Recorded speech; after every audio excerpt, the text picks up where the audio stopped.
Oasis Audio presents The Drone Pursuit by Victor Appleton. Read for you by Timothy Pabon. 1. The Evasion Equation.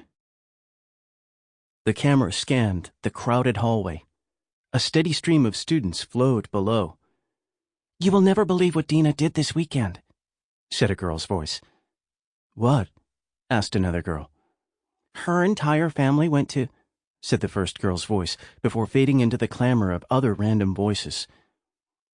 "I think that last one was Ashley Robbins," said Noah. "See if you can get her back." I adjusted the tiny joysticks on the controller. The view in my visor spun as I rotated our drone to the left. "Easy, Tom," said Noah. "You're going to make me puke." "Again," I added. "I warned you about co-piloting this mission." Virtual reality can make people nauseated when they're not controlling the movements, and it always made my best friend Noah more than a little queasy. Noah Newton and I sat in our algebra classroom wearing VR headsets and earbuds. Meanwhile, our remote-controlled drone hovered in the crowded hallway outside. Now, this may seem weird if we attended any other school. Two kids doing a Daft Punk impression 20 minutes before first bell. It may not be grounds for expulsion, but we'd certainly get our virtual reality gear taken away. Things were slightly different here at the Swift Academy of Science and Technology. It's no big deal to see drones flying above the halls or small robots moving around the students. Last month, Kevin Ryan was out sick with chicken pox and sent a small robot in his place. He had built it with a camera, microphone, and even a converted tablet that showed his pox-covered face on the screen. Kevin wasn't breaking his perfect attendance record no matter how contagious he was. Me? I would have enjoyed the week or two off. Last week, Mia Trevino created a science experiment that had drifts of snow pouring out of the science lab. I'm talking real snow. It gave a whole new meaning to having a snow day at school. So as you can imagine, the students at the academy have almost seen it all. "Okay, there," said Noah. "Right there." I released one of the joysticks, and the view on my screen stopped on two girls standing beside an open locker. "Target acquired," I reported. "And that was the funniest thing I ever heard," said Ashley's voice in our earbuds. "Aw, man," said Noah.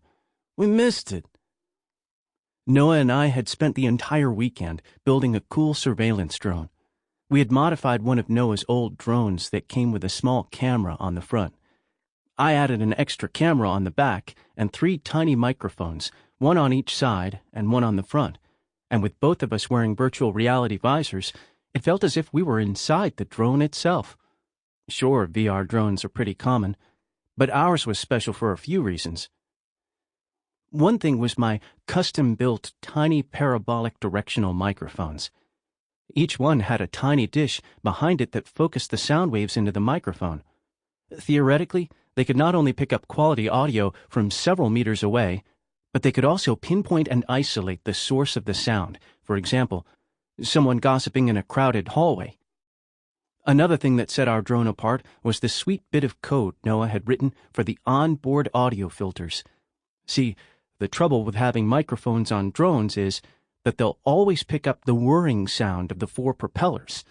Well, Noah came up with a cool program that matches the frequency and pitch of each motor and filters out their sound in real time. Now we can hear what the microphones pick up without the motors interfering. "Bet I can grab it," said a voice in my right earbud. "Possible hostile," Noah reported. 3 o'clock. "I'm on it," I said, rotating the drone to the right. The image spun to the left, and Jim Mills came into view.